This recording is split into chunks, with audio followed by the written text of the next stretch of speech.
નમસ્કાર પાટવી ગુજરાતી ન્યૂઝ ચેનલમાં આપનું હાર્દિક સ્વાગત છે। જંબુસર રૂનાદ ગામના ગામજનો પહોંચ્યા જંબુસર જીબીની કચેરીએ કડકડતી ગરમીમાં પૂરતા પ્રમાણમાં વીજળી ના મળતા ગ્રામજનોએ આવેદનપત્ર આપ્યું। ગ્રામમાં હેલ્પર બરાબર કામ નથી કરતો તેવી ગામજનોની રજૂઆત। જંબુસર તાલુકાના ગ્રામ્ય વિસ્તારમાં પૂરતા પ્રમાણમાં વીજળી ના મળવાને કારણે પંખા, ફ્રીજ, ઘંટી, પાણીની મોટર વગેરે ચાલતું નથી તેવા આક્ષેપ। ગ્રામજનોની રજૂઆત કે વીજળી ડીમ આવતી હોવાથી મીટર ધારકોને ઘણી મુશ્કેલીનો સામનો કરવો પડે છે। વિદ્યુત નિગમ દ્વારા પૂરતા પ્રમાણમાં વીજળી આપવામાં આવે તેવી માંગ ઉઠી।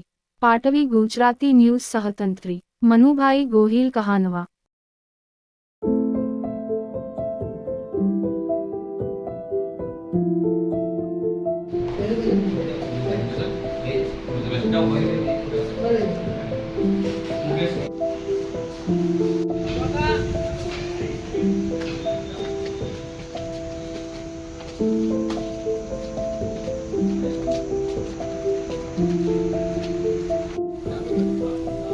જંબુસર તાલુકાના રૂનાદ ગામ ડેપ્યુટી સરપંચ તથા મારી સાથે આવેલા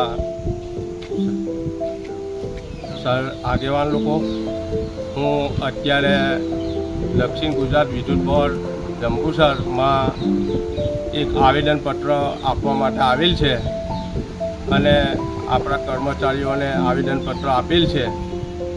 એ લોકોએ અમને મંજૂરી આપી છે અને અમારા ત્યાં જે હેલ્પર છે એ હેલ્પર અમારા ગામની અંદર કોઈ કામકાજ કરતો નથી। અને બીજી એક વાત કે લોકોને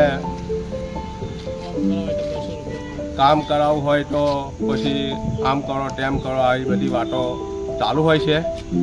બીજી એક વાત કે ગામની